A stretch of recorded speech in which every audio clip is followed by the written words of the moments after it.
You are listening to the Scars and Guitars podcast series. My name's Andrew Mackay-Smith. What follows is a conversation between myself and James Ash. James is in an outfit from Melbourne called Naberus. The reason for the conversation is to promote Naberus' relatively new album, Hollow. Let's have a listen to what James has to say. Here we go. It's a bloody good album, mate, you guys have got. I was just listening to it after my last interview finished about 15 minutes ago or so. Yeah, just going through it, and I think, what did I get stuck on in terms of what song did I actually really enjoy? There was My Favourite Memory and the second one, Space to Breathe. Yep. So I reckon, awesome, man. Thank you. they're the cuts that, they stood out. And then what I did is I went to YouTube, and I noticed that My Favourite Memory, 20,000 views in a month. Congratulations. Yeah, thanks. So we're pretty happy with that one. Why do you think it's got such a great reaction? Because I noticed your other songs have been out for longer. I think one of them's got 21,000 views, so that's still good, but it's been out for 4 or 5 months. And the others haven't quite got that reaction. But what do you put it down to with that cut there? I don't know. I guess My Favourite Memory is just kind of a little bit outside the box for us, a bit more catchy. Well, it's pretty catchy in general, I guess. The video is probably better quality than the other ones we've released, to be honest. Yeah, that helps. So that probably helps a bit. Yeah. That's probably what I'd put it down to in the end. How does it work, mate? Do you have to, beg, plead, and borrow from Chris Poland, that is, in order to get the funding for a video like that, or is it all self-funded? So the actual video was self-funded. I edited most of that with my friend Consta, who's into filmography. Done. Yeah. And he filmed that amazingly. He did a great job. And then we pulled an all-nighter editing it. Putting the finishing touches on it. So, in terms of advertising and stuff, though, Chris helps us out a lot with that. So, yeah. He's a good bloke, isn't he? I've had a couple of conversations with him over email. I don't think I've spoken to him in person yet, if I'm not mistaken. No, I think it's all been email, but he strikes me as a guy who gives a shit. Yeah, he does, which is why we went with him in the first place. He really does give a shit about every band that he signs. So, yeah, it's great. So let's talk about Hollow. Yep. So here's what I heard. I do this. I was just talking to the last interview subject about Marcella and her band Mayen over in Europe. And what I do is I write things down when I'm listening to it. So here's what I wrote down about Hollow. So I hear choice gent rhythms, of course, but you've really mastered that side of it, okay? So it's not that sloppy gentism. It's really tight stuff, a bit like what Animals as Leaders have been doing. I know they've got a very different approach, but I think you understand what I'm saying. Yeah, I get it. This might surprise you. I heard some Amira-style breakdowns, so a bit of Josh Travis in there, and Trivium-style vocal hooks, so a bit of Matt Heafy as well. But what are your thoughts? Do you agree with that, and what are your thoughts on the album? Yeah, I agree with all that, to be honest. Cool. I'm a fan of all those bands that you mentioned, so it's not too surprising. Yeah. But I can't really add much more to that. That's. Well, I mean, I guess you're a product of the music you listen to in terms of your tastes and everything, and I try to be as broad as I can, particularly because I'm 40 years of age. I think I've seen a lot of music come and go in the 25 years or so longer. It's been about 30 years or so, really, since I've been about 10 or 11 that I've really been actively into rock music and heavy metal and the like. But I'm not going to say it's impossible to be original. There is original music out there, but it can be very experimental in its nature. Yeah. A lot of this original music, and it's not really stuff you can listen to for too long. But what I think you guys have done really, really well, you've understood what makes gent, and you've applied it to the songwriting narrative that you've got. So the music that's already in you, whether you're writing it on an acoustic guitar or so, you've really understood what makes Meshuggah and Animals as Leaders, and I've got a mental blank on the other band. Misha, what's the band that Misha the guitarist is in? Periphery. Of course, how could I forget? Yeah. You really understand what makes those bands great, and you've applied it to your songwriting narrative. So am I on point there, or have you got other thoughts? No, you're pretty much on point there. Like, when we were going through Hollow and we were writing it, like, the main thing that I wanted was just a lot of groove, so it would just be really fun to play on stage, and just have a good time. That was the main thing we were going for, I think, and I think we did end up getting that. And I'm really looking forward to playing everything live. You got a few shows coming up. I think you're coming up here. I'm from Brisbane, so you're coming up here in October. Yeah, I think it's the 22nd. I can't remember exactly. It's around about then. But yeah, that would be great. I'm really looking forward to traveling. Backroom's an interesting. Chardon's Corner, where you're playing, is an interesting venue. I don't know whether we'll have an opportunity to chat again, mate. But yeah, I'll be interested to see what your feedback is on that one there if we ever do get a chance to cross paths again. Because I've had mixed nights there, to be honest with you, from a sound perspective. I'm a musician. Oh, okay. Because I play funk and disco music, covers music, I've never had the opportunity to play there. Right. But I've seen a few shows there, and last one I saw was a Stephen Adler gig, and it's got a very low ceiling, so the music sort of bounces at a 45-degree angle onto itself. Okay, that would be interesting then, for sure. Yeah, it's just you really need an experienced mixer. Ian Redman up here is really good. If you, he might be the guy that's mixing the show. He knows how to pull a good sound there. But I've noticed some bands struggle there through no fault of their own. Like it's got an interesting setup where, as a punter, you can stand stage right and stage left, and you can actually see everything from the drummer's point of view. Okay. So you can actually hear the on-stage sound, which is magnificent as it usually is. Yeah. But it's a completely different... It's one of those venues where, depending on where you stand, you get a completely different experience. Yeah, that sounds like a really interesting perspective just for a venue, just being able to see from the drummer's point of view. Yeah, it was weird. It was... It's just... I was looking at Stephen Adler. I grew up with Guns N' Roses, and he was a couple of feet away. That's cool. Watching him play, and you sort of think, God, he's this bloke whose music I've been listening to and talking about since the 80s, literally. And there he is, and you can look at him, look at how high his feet are going when he's hitting the bass drum. These are things that you don't actually get to see. When you look at stage front. Yeah, exactly. But look, I'm sure it'll be a killer gig for you. It's a decent enough venue, and it's not too far away from the city for people to get to. Yeah, well, hopefully. We haven't been to Brisbane for a while. Last time we were there, we played Crowbar, I think, and that was pretty cool. But yeah. That's another hard place. That's a good venue for sound. Terrible for wanting to watch a band, though, in my view. It's only my opinions, and you know what I'm talking about. I do know what you're talking about. Yeah. It's I don't know. It's the best place is the Tivoli because the band's elevated. Anywhere where the band's elevated is best, or River Stage. Yeah. If you ever get to the point where you can play River Stage, where Violent Soho played and a few local bands have played, it's probably a 8,000 capacity though. Yeah. That's definitely in the future goals, but we'll see if we ever get there. So let's talk about the Hollow again, the album. Okay. Yep. So the first thing that I noticed, even before I started listening to the album, 14 cuts. Now that's a hell of a lot for these days, because most artists and bands, they're releasing singles and EPs now. Were you tempted to keep the album to, say, 9 cuts and then release another album within 12 months of new material and, say, the other 5 or 6 cuts that would have made it to Hollow in, say, within a 12-month window?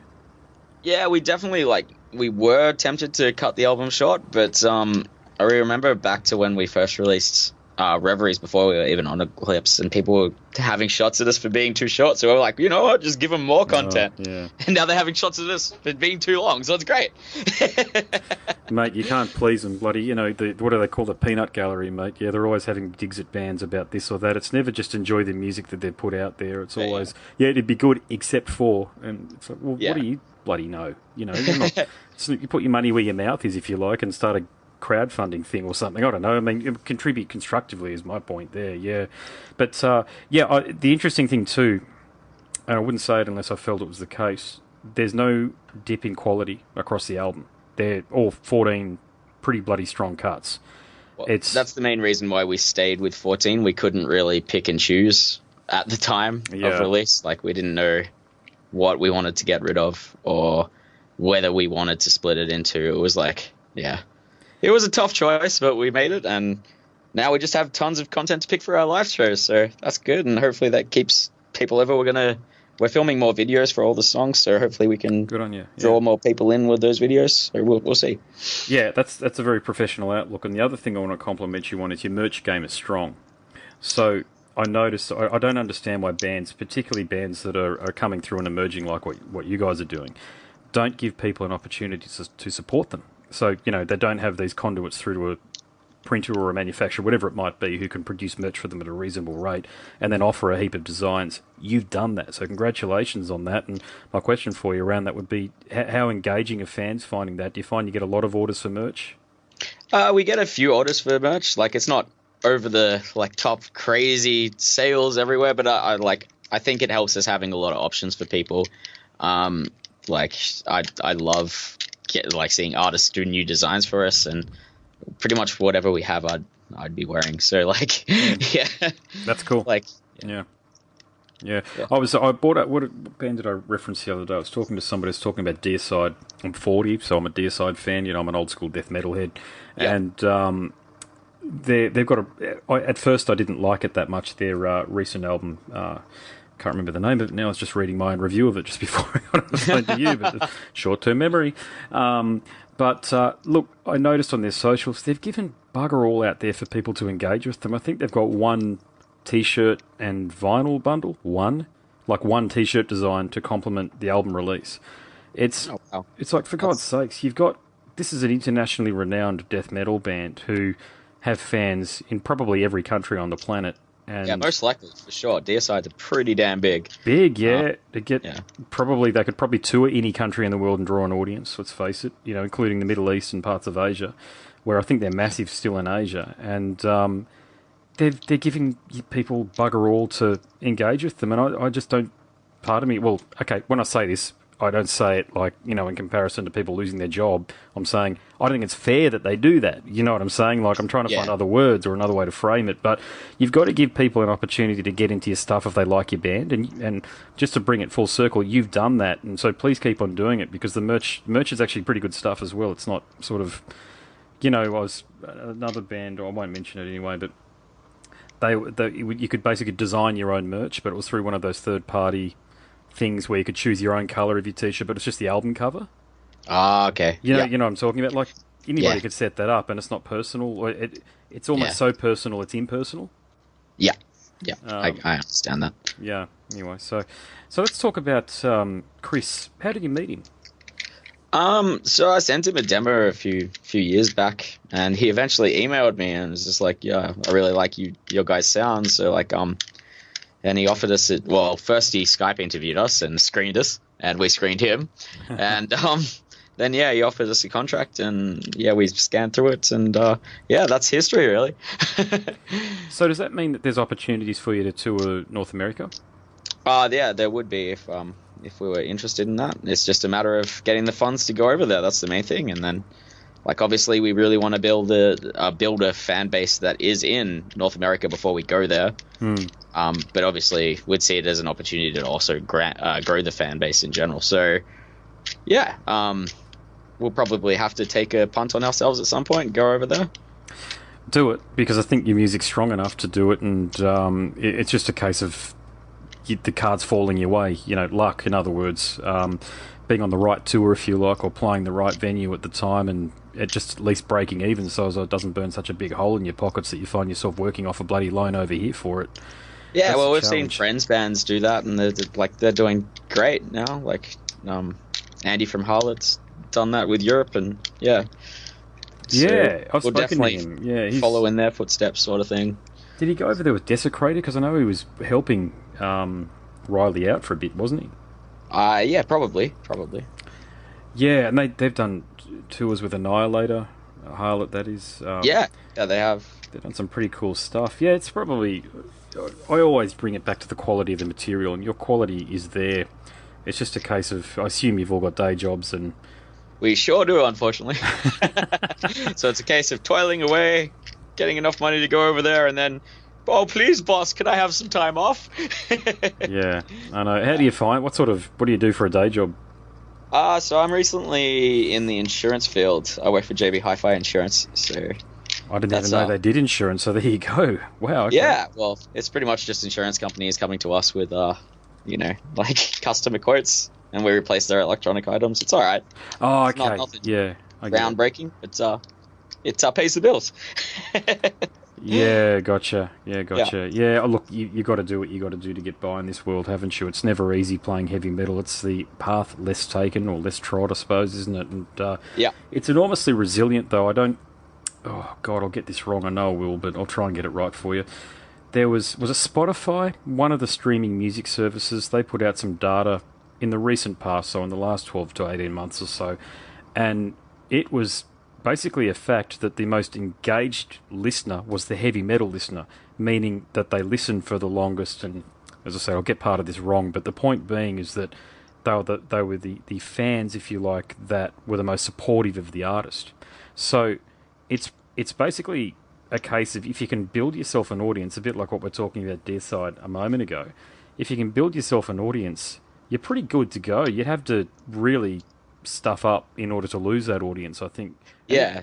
And that's proven with all of these new wave of British heavy metal bands that broke up in like 1981 that are coming back out recently. Yeah, for sure. Like, once you build the fan base, then that's all sweet. We're just got to get that step up. That's the main thing. And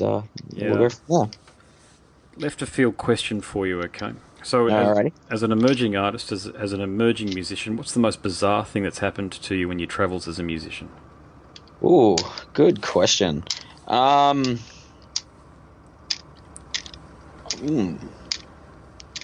guess it's not that real bizarre, but one time when we were coming back from Sydney in the car, we got stranded on the freeway because one of Geordie's cars' wheel bearings broke.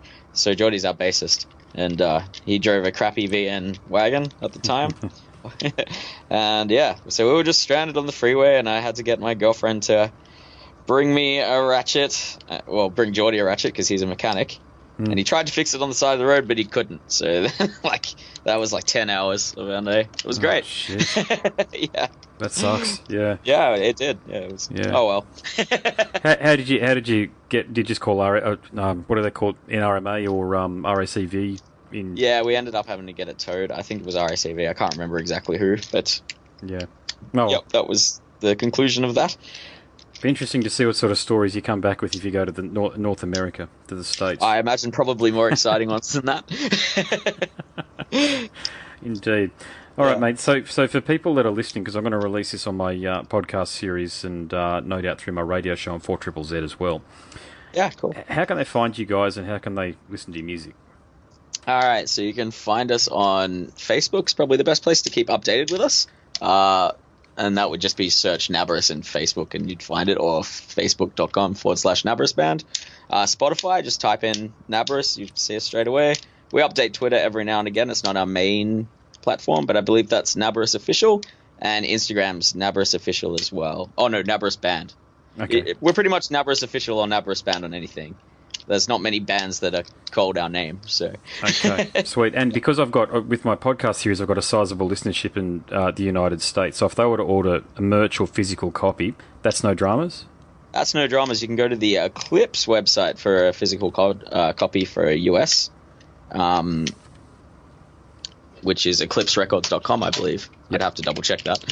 No, I think you're spot on. Yeah, just Google Eclipse Records and you'll find you. Yeah, that's the thing. Yeah, and then we'd go to Naberus, and that's where the CD link will be, which is great. Easy. What does the band name mean? I meant to ask you that earlier. So the band name is actually a demon. So it's like a play on Cerberus almost. So a three-headed dog sort of thing. We read that. We're like three-headed dog that has a hoarse voice. Bang, we're sold. That's cool imagery and sort of suits the band vibe. So we ended up going with that. I thought it might have been a play on, what's the Dark Sun or the Dark Star called, it Naberus? I thought it might have been a play on that. Yeah. Not quite that thought out.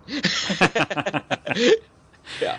Yeah, I'd be surprised if there isn't a metal band out there that's taken that name, because all the conspiracy theorists, they get into all of that sort of stuff, and Yeah, I'd say that's definitely probably taken. Yeah. What metal band name isn't taken? That was one of the hard things. Well, you got a good one. Yeah, you got a good one. It's original at the very least. There's probably not going to be another one around. It's how many? Desecrated the Australian one are a great band, but I think there's about 4 or 5 of them out there. I guess it's all just a name at the end of the day. It's the music that counts, isn't it? At least it's easier to say, though. Indeed. Cool, mate. That's our problem. Naberus. Well, that's. I think I had a few goes at pronouncing it until you said it, and I think what did I have? I think I was right off when I was talking to Chris over email. I think Naberus or something like that. And I thought, no, it won't be that. And it's like, when new brands come into Australia, like what's the big one at the moment? Huawei. The telecom. Huawei. Yeah, That's a huge one. try when you're talking to Huawei. people. Huawei. Huawei, Yeah. yeah. And they're the Canberra Raiders sponsor, the rugby league side. So they're on the jersey, so people are familiar with the insignia and the logo, but how do you pronounce it? Who knows? Yeah. But yeah, you're in the majority with the name, so it's no biggie. Sweet. Well, fascinating stuff, mate. What I'll do is, if you're comfortable with everything we've spoken about, I certainly am. There's nothing controversial on here as far as I'm concerned. Yeah, I think so. I'll, mate, look, some people will take offence at the word "the" in the wrong spot, right. so Yeah. I don't worry about that. And I don't get any blowback anyway, to be honest with you. It doesn't happen. So, Cool. what I've noticed though is that the Eclipse Street team tend to retweet the conversations that I'm having that I release as podcast episodes, because you're about the fourth or fifth band that I've spoken to that's on Chris's roster. Yeah. They constantly retweet it. That's a good thing, I suppose, but I just always check to make sure you're cool with everything we've spoken about before it starts getting broadcast into 1 million households. Maybe not that I many, don't but think you it know will what I mean. break anyone's walls down, to be honest. Yeah. Yeah, it's interesting. I know I've just seen they're obviously very active, but there's been it's been an interesting thing actually. I'll share this with you. It's Kenny Colgate. Does that name ring a bell to you? Kenny Colgate. Yeah. Okay. So he retweets them quite a bit. Good on him for doing that. But I keep on getting these porn sites following me after that. Really? It's like coincidental. I don't know him from a bar of soap. I don't know him at all, right? But Yeah. Memories and Metal is the name of one site that follows me now and keeps on liking the stuff that he puts up. And then it's like not long after he's put something up, these Memories and Metal and Women of Metal, but they're all these porn sites. Yeah. Is the point. They keep on sort of coming up, and so I was about to say, Kenny, are you running these porn sites as well? Is that what's happening here? Are you trying to? He probably isn't, of course, but it was just very coincidental that it kept on happening. Yeah, that is extremely coincidental. Yeah, so I just say, Do you know who Kenny is, though? no idea. No, I've just seen him retweeting stuff on and I know he's part of the European Street team for Eclipse. Is that right, or am I? Yeah. He works with Chris as he's the radio guy, so he sends everything to radio programmers generally. There you go. Yeah. And gives us updates on how we're doing on radio and such. Yeah, nice. Yeah, no, nice. Yeah, well, I'm just trying to see if I can find the Bianca. There's a few people. Yeah, Kenny does, and let me see. So I won't take up much more of your time. But yeah, there's who was it? Alia. Bianca and Alia seem to be the champions of it all.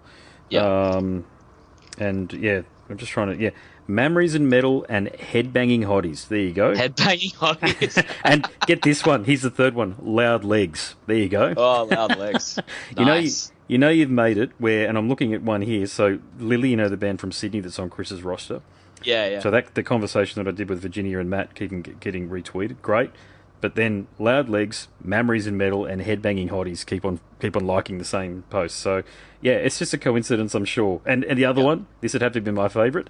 Heavy Metal Heinies. There you go. But look, I haven't blocked them or anything like that because they're harmless. But it's their names are even just they're just on the PG spectrum.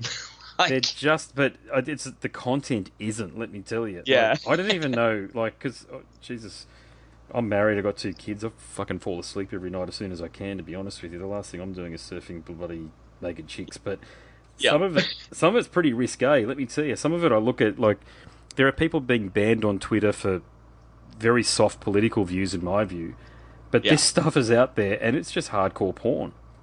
Yeah, well, there's no filter on that for Twitter at all, is there? You can actually just post whatever the hell you want for that stuff. Yeah, it's weird. It's just okay. It doesn't make much sense, honestly. No, and I'm sure these ladies have probably been. You don't know. I don't want to make any assumptions here, but I hope they know that their photos and their pictures are being broadcast and retweeted constantly. Yeah, you'd hope so. This Headbanging Hot is an interesting site because it's got these chicks, and then it'll have a picture of Lamb of God or Goat Whore. Okay, that's weird. Yeah, and I suppose there's an audience out there for it, but oh well, that's life, isn't it? Never mind. Yeah. Nice chatting to you, mate. Really appreciate it. Thanks for I know it's a bit late. I just Tuesday nights, so I take the kids swimming to their swimming lessons, and then I try to get 3 or 4 conversations sorted. But tonight was one of those nights where other people get to sort of moving them around. So thanks for staying up until 9. I'm sure you've got a big day tomorrow as well. No, it's no problem at all, man. I'm still trying to adjust to day life. I only just changed from overnight work. Oh yeah, shift work, mate. That's a hard one. Yeah. Yeah. Glad you did that. Yeah, it's mate. As soon as you hit, not assuming your age here, but I'm 40, as I said earlier, and you don't have energy after about 35. It just disappears into the ether somewhere, and you chase after it, but it's gone. Yeah, I'm looking forward to that, man. Barely even bloody drink anymore, mate. It's tough. You just seriously, if a drink you have these, they're not even hangovers. They're energy vacuums. Yeah, and okay. Like when you have one and then you just want to go to sleep after that anyway. They last, and it's not just me. It's a lot of people my age. It's as soon as you hit about 35, or so I'm 40 now. Yeah. I just don't drink anymore. There's no point. Yeah. There's literally no point, because if I do with my kids, they're trying to claw my eyeballs out. That'll be the day when they try and fight each other or something like that. And you don't want to lose your temper. You know, it's hard. Yeah. It's not easy being a parent. Believe me, mate. It's for obvious reasons with kids because they're irrational. But, But if you're hungover, or it's not even hungover, man, because I don't drink that much. You just don't have energy, and so you just feel like sitting on your bed and watching Better Call Saul. And who is America? And just not dealing with anything else. I'll close the door. The outside world doesn't exist. And then you hear something just smash or crash, and you're like, yep, better go out there and see what the hell that was. Yeah. Oh, they're still alive. That's okay. Oh, well. Right. Oh, good conversation, mate. Thanks so much for it. Cheers, Andrew, man. I'll catch you later. Thanks, brother. No worries. Catch you. Bye. That was a conversation between myself, Andrew Mackay-Smith, and James Ash from the outfit Naberus, all hosted on the Scars and Guitars podcast series. Thanks for tuning in.